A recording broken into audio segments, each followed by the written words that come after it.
Ke zvýšení dostupnosti plechu přispívá společnost Raven rozšířením služeb o příčné dělení plechů válcovaných za studena i plechů válcovaných za tepla.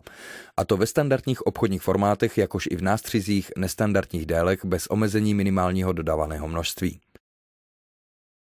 Divize služeb v Považské Bystrici disponuje linkou na stříhání plechů válcovaných za studena s rozsahem výrobních možností v šířce od 450 do 1550 mm, s tloušťkou od 0,4 do 3 mm a délkou tabule od 500 do 6500 mm. Maximální pevnost stříhaného plechu je až 630 MPa. Dělící linka je sestavena ze dvou samostatných rovnaček. Jemné pro tloušťky od 0,4 do 1 mm a hrubé pro tloušťky od 1,2 do 3 mm.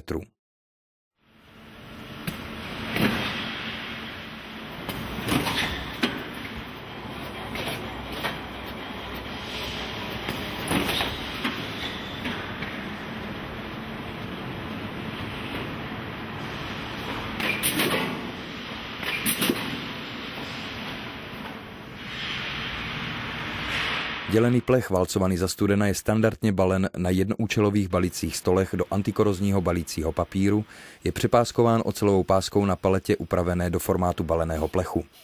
Hrany plechu jsou chráněny před poškozením ochrannými úhelníky, které mohou být papírové, plastové nebo kovové.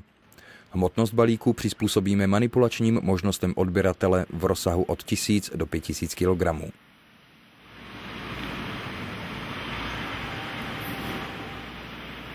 Každý balík plechu je označen přehledným identifikačním štítkem obsahujícím informace o rozměru plechu, počtu kusů v balíku, bruto a neto hmotnosti, jakosti a původu materiálu a výstupní kontrole.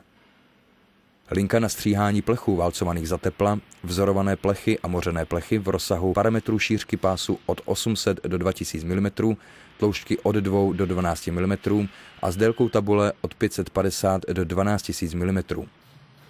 Maximální pevnost stříhaného plechu je až 600 MPa při tloušťce 8 mm, respektive 420 MPa při tloušťce 12 mm. Dělící linka je také sestavena ze dvou samostatných rovnaček. 11válcové pro tloušťky od 5 do 12 mm a 17válcové pro tloušťky od 2 do 4 mm.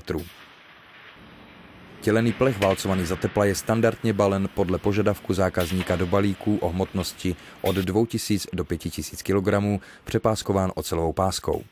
V případě dělení mořeného plechu je tento balen do antikorozního balicího papíru.